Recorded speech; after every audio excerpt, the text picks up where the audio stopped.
Hi, I'm Sarah Cowgill, along with Andrew Moran, Jim Fight, Dave Patterson, and Graham Noble. And this is the Conservative 5, Liberty Nation's online TV news program.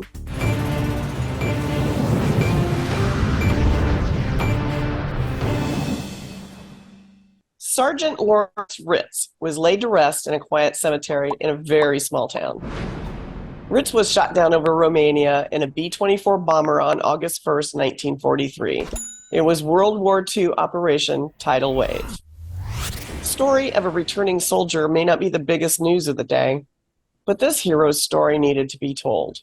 There wasn't a single person in our tiny rural community who had ever met the young man, yet hundreds participated in a 3-mile procession to his final resting place. A horse-drawn caisson carrying his flag-draped casket, a 21-gun salute followed by taps, and a B-52 flyover. The family paid nothing. The community simply took it upon themselves and showed up. During our topic prep this week, there was a lively discussion on this very subject, the small town versus big town. Many of you may not know, but Graham is a combat veteran and comes from a military family. He has seen the best and the worst, and he's not in agreement much with me, so my friend, you have the floor. Well, I just think there's a lot more nuance to the argument or to the discussion of, is small town life better or is city life better? And the reason why I say that is because I've lived in, worked in, or spent various amounts of times in more cities around the world than I can remember, and some of those cities were less pleasant to live in than others. But also, you talk about this kind of like the small town community, but you actually do get that in cities as well. There are certain neighborhoods within cities where you very much have a sense of community. People will band together. They'll help out their neighbors. They're all friendly. Everybody knows each other. You still have that. And of course, you have to remember the fact that big cities tend to draw in a lot of people from different backgrounds, different upbringings, different worldviews, different religions, and all this kind of stuff. They are kind of a melting pot to a large extent. Many cities are, and of course, where are a lot of those people coming from that are actually moving into those big cities? They're coming from small town America. So in a way, it's kind of the same people, just moved to a different environment. I think it's ridiculous that lifelong city dwellers, those kind of elitist progressive types who spent their entire life in places like Boston or San Francisco or Los Angeles or wherever, and they kind of look down their noses at rural America and at small town America as if they're all some kind of like backwoods yokels, ignorant, stupid, narrow-minded. And of course, that's not true. I mean, because I actually, I live in a small town now myself, and I enjoy it very much. And there is a wonderful sense of community where I live. But also, I think it's, if we go back for a minute to touch on the Jason Aldean, is that how you pronounce his name? Because I had no idea who this guy was. Until they recently started talking about his song, I had no idea who he was. And I finally listened to the song, and I thought, well, you know what? I don't think he's got this exactly right. I think again, he's taken it to the extreme. That all of small town America is this wonderful communal atmosphere, and everything's wonderful. There's no crime, and everything's fantastic, and the cities are just terrible places. But of course, I don't think he was doing that at all, Graham. I think what Jason Aldean was doing was pointing out that if a bunch of people showed up and tried to start a riot and burn police cars and knock out windows in buildings, they wouldn't get very far. Not around here. Yeah, and well, you know that. I think that's fair enough, but also small town America has, there are small towns in America that are riddled with drug abuse and all kinds of problems. Now, there's all kinds of Well, the social entire problems. world's riddled with drug abuse. I mean, So you really can't get away from that anywhere. There's no no, I know, bucolic but that's drug-free zone. but this is the point I'm making, Sarah. Is you cannot draw those lines of distinction that small town America is great and big city America is terrible, because there is so much nuance to it all across the board. But I think the main problem we're getting to now is, and it always unfortunately it comes back to politics, and that is that in many of the big cities in America, and let's face it, all of America's big cities are run by Democrats and have been run by Democrats for years. And it always makes me laugh how,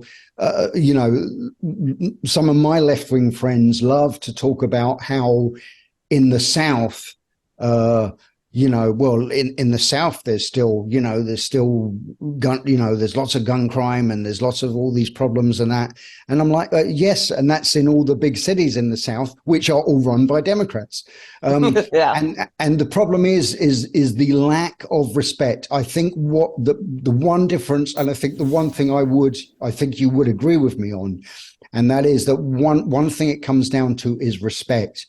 And in big cities, you gradually become like there's this anonymity factor in big cities where it's easy to become anonymous. It's easy to move around in a big city surrounded by millions of people, and nobody really is paying attention to you or what you're doing or whatever.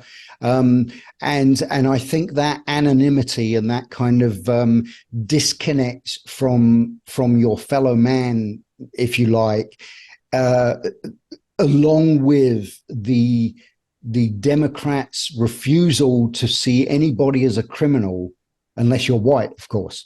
But if you're not white, then you can't be a criminal. No matter what you did, you're not a criminal. You are a victim. And whatever you did, yeah, Graham, I'll give you and I think those factors combine to create the kind of levels of lawlessness in the big cities that, yes, it is true, you do not see in small towns. Because I know in the town that I live in, yeah, if a bunch of Black Lives Matter people, started rioting here where I live, yeah, that wouldn't last very long at all. Yeah, exactly. I wouldn't ever want to come up against you anywhere and make you mad. But Jim, I'm going to pull you in on this just because, we know that anonymity in a small town just means you're a hermit.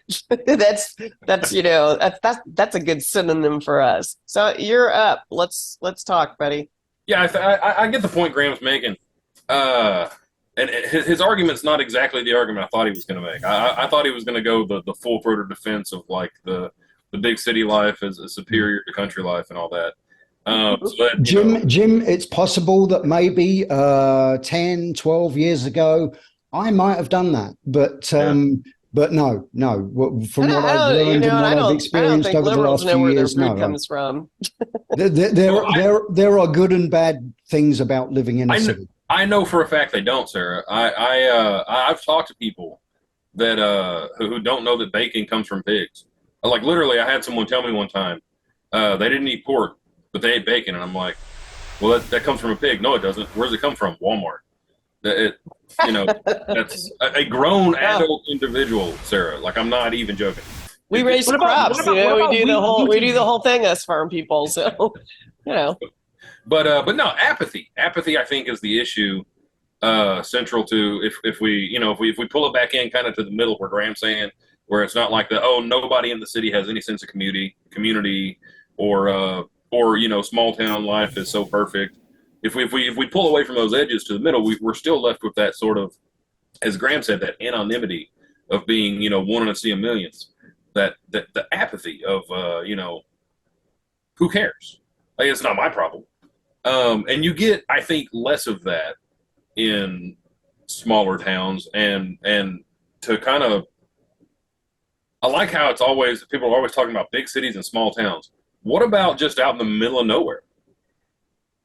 I mean, I've lived in places where I had to sleep in a tent and cut a driveway in before I could actually even get into the property, and so I mean, that's even that, going from a small town to that is about as different as going from a big city to a small town, because you've got nothing. And you know, how well do you know your neighbor? Well, your closest neighbor might be 20 acres away, and you know them pretty darn good because it's them and the bears. The only one you got. Yeah, so you get even less of that out in the country, unless you got the hermit complex thing, like you mentioned. Well, the apathy is kind of forced on you if you live in a big city, because you know, in a small town, you know, you walk down the road or you drive down the road and you pass people who you may know, but you may not even know them. And as you Right, pass and depending them, on the size of the town, it's the same people. well, yeah, I mean, but you know, you might give people a nod. You might say, you know, morning, or anything, any kind of greeting like that. If you're in a city, you can't do that because you'd be walking down the street going, hey, morning, right, hey, how are you doing? Great.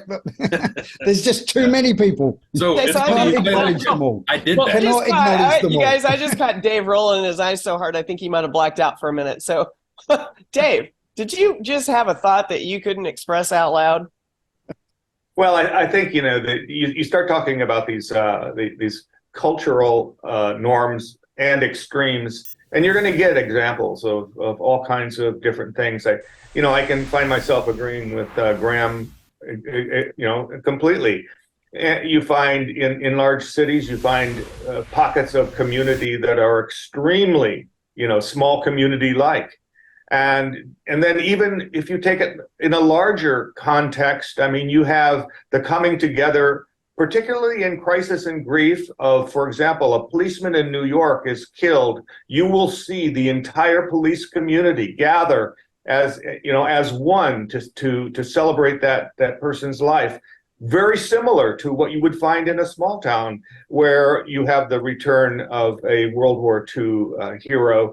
So it's very difficult to make these generalizations and come in to say, well, they're like this or they're like that, because you find elements of our culture, because we are, quite frankly, you know, the melting pot of the world. So we're polarized by issues, but we're brought together by common bonds of crisis and community.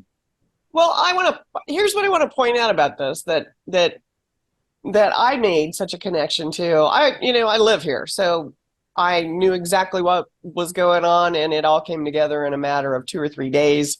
It was just an amazing experience, and what I picked up on the most was this was quick. Nobody knew it was happening. It wasn't on the TV. It wasn't on the news because, you know, news doesn't cover us out here in the middle of nowhere.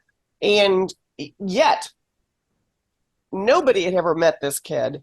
People turned up, lined up, just forgot everything that they do on a busy Sunday around here and showed up. And that would not happen other in a big town. It would not happen unless it was planned and televised and everything else. Would not happen. And so I'm going to say, I'm still telling you that it was more important for these people to bring their kids out who stood solemnly. They weren't screwing around and, you know, drinking pop and throwing crap. They were actually paying attention. And to me, that is an indicative of importance and respect. And I lived in the largest city in the country, and that was not there at all. That was not there. These people took time out from a Sunday. That's the day off. That's the one day off people have out here. And they still showed up. Didn't have to. Nobody had ever met the guy. So that's where I was going before I went a little crazy on y'all. But anyway, Andrew, talk, please, Andrew, talk. Well, save me here. Well, there's so much. Okay. I love being lost in a crowd. So I'm a city boy. You know, I don't like you know, people focusing on me. I don't like a crowd. I don't like being, you know, center of attention or any of that stuff. So Toronto's for me. But at the same time, North America's fourth largest city. It's deteriorating. People want to leave this city. You look at during the pandemic when the Bank of Canada slashed interest rates near zero and mortgage rates were rock bottom. People just fled Toronto and went to the suburbs. They went across the GTA, left all the major urban centers, you know, to take advantage of these low prices. And also, you know, if you want to build a sense of camaraderie in big cities, all you have to do is take the idea from Seinfeld, where you give everyone name tags, and everyone can say, "Hey, Phil. Hey, Bill. How you doing?" You can do those things. Yeah, we don't need that. Hey, I'll say Jim, this though. we don't need name. Jim, do we need name things out in the middle of nowhere? Hey, you know what? We don't. Hell, I the call very people first the wrong time name all the ever- time. Nobody cares. The very first time I ever visited DC, I was 15 years old, and I was waving at people or nodding, like not quite to the extent that Graham was mimicking earlier, but like when we talk about cultural differences in the rural country, when especially in the South, if someone looks at you for long enough, it requires something. 10, 15 seconds is a head nod. More than that, you got to open your mouth and speak. So this guy, I'm walking down the street. I'll never forget this. I'm walking down the street, and this guy looks at me. He's like, I'm not counting it out, but it's probably about 10 seconds. So I just give him one of those. And he's like, you got a problem, kid? I'm like, no, I was just like, hey, what's up? I mean, he's like, what's up with you? But Southern anyways, thing. yeah, it was crazy. I was like, well, screw this. I'll never go back to the big city. But, obviously I did. But I will say this. We all have to, here and there. Right? If my options are, if you take away the option of out in the country, and my only options are a small city with all the same BS rules of any other city in the country, or a big city, I'll pick a big city any day, because at least then no one notices when I break all those rules. Anyways, that's it. All right, so we figured out Andrew can't live in a big city because he's a hermit. Jim and I are hermits. Dave's wishy-washy, and Graham is solidly in the corner of pretty much anybody that has a good community background. So for those coastal elites who have never lived in a rural community, we all keep a watchful eye on our neighbors and friends. And we turn out on a moment's notice whether it benefits us or fits into a busy schedule. And that's what that song, Try That in a Small Town by Jason Aldean, which Graham mentioned, is all about. Thanks for tuning in. Thanks for watching.